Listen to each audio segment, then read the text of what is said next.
Vamos agora a algumas considerações adicionais relativas à doutrina das ideias de Platão, em Frege e em Russell. Primeiro, há uma crítica de Russell. A crítica é de que a doutrina das ideias resulta de um conhecimento insuficiente da lógica, da similaridade gramatical entre frases predicativas e frases universais, resultantes da nominalização de termos gerais. Por exemplo, Sócrates é mortal. A forma dessa frase é F.A.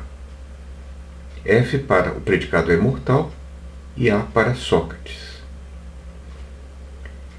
Outro exemplo, o belo é agradável.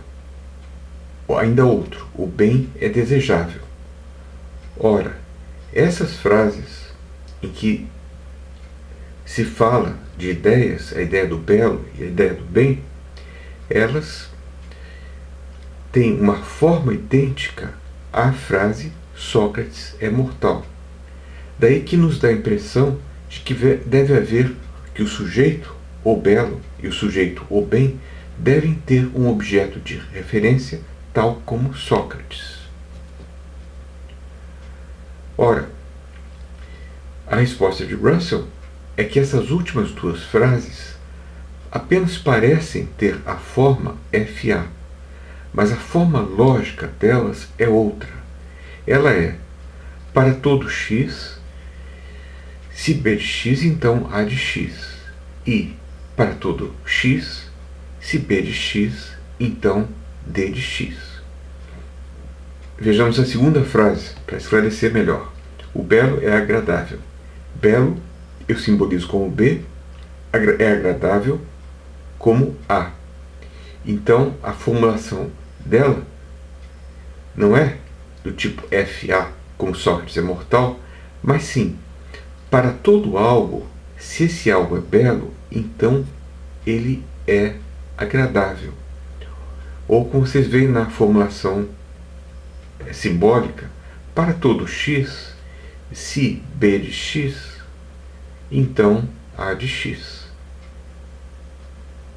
E quanto à terceira frase, o bem é desejável, você simboliza o bem como B e desejável como D. E você terá, então, não uma frase da forma FA, mas essa segunda frase aí embaixo. Para todo x, se x é bem, então x é desejável. Para todo x, B de x, então D de x. Se B de x, então D de x. Outro autor importante aqui é Frege, Gottlob Frege. Ele foi, no final do século XIX, o criador da moderna filosofia da linguagem, através de artigos como Sentido e Referência e O Pensamento. Frege foi, talvez, o mais sofisticado platonista depois de Platão, e defendeu o platonismo em conexão com a sua filosofia da linguagem.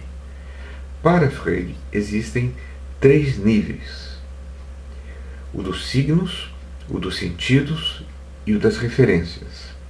O nível dos sentidos é o dos modos de apresentação das referências, e ele é baseado em convenções, em acordos, embora não se reduza a eles.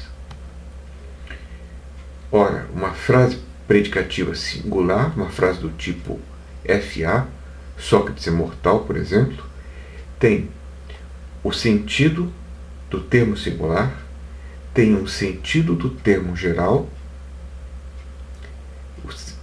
O sentido do termo singular é o sentido de Sócrates, o sentido do termo geral é o sentido da palavra mortal, e tem também o sentido da própria frase, que é o pensamento por ela expresso de que Sócrates é mortal. O platonismo abraçado por Frege diz respeito ao status ontológico dos sentidos, dos modos de apresentação. Para ele, os sentidos são entidades platônicas. Exemplo, o Teorema de Pitágoras diz que a soma dos quadrados dos catetos é igual ao quadrado da hipotenusa. Isso aí tem um sentido, um pensamento veiculado por essa frase, que para ele tem uma realidade platônica. Para Frege, esse pensamento, esse sentido, tem uma realidade platônica.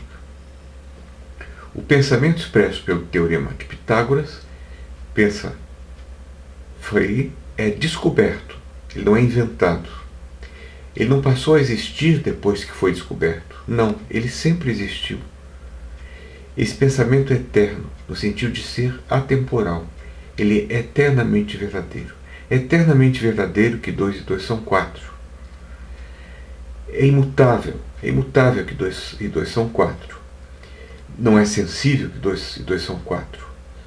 Mas é intersubjetivamente e intelectualmente acessível o fato de que 2 e 2 são 4. O pensamento de que 2 e 2 são 4.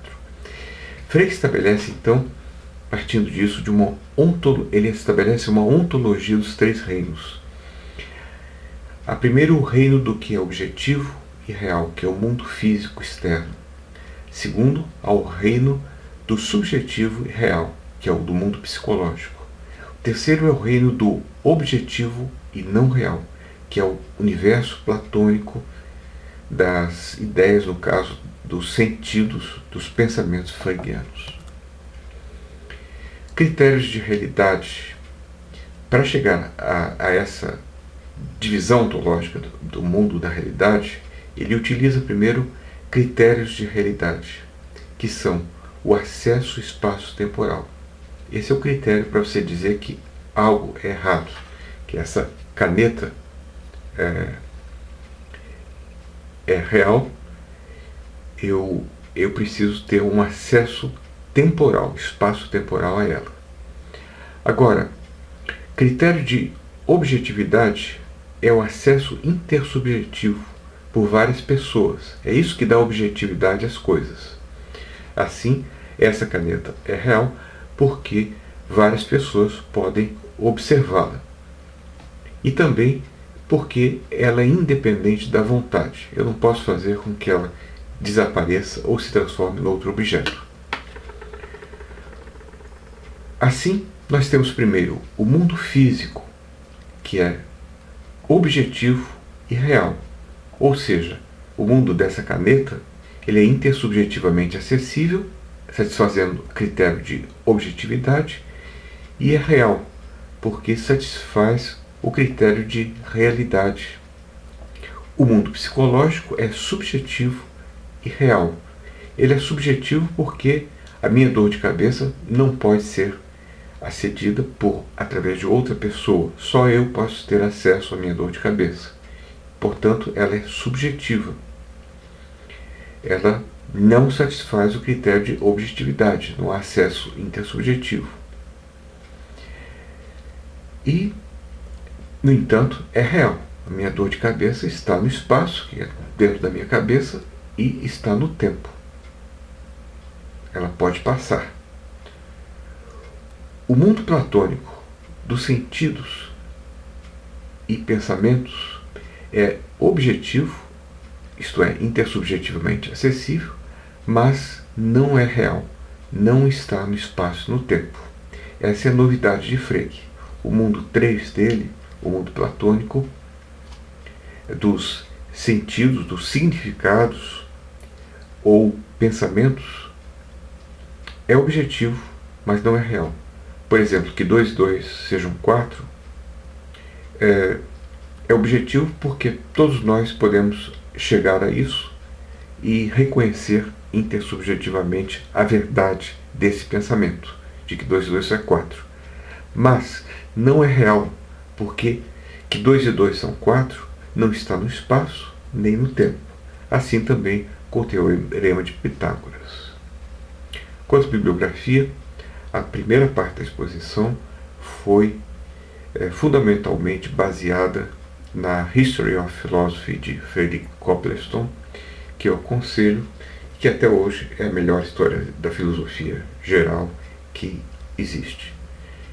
E o artigo de Frege, expondo a sua ontologia platonista, se chama O Pensamento, de Gedanken, e eu fiz uma tradução dele que está no meu blog.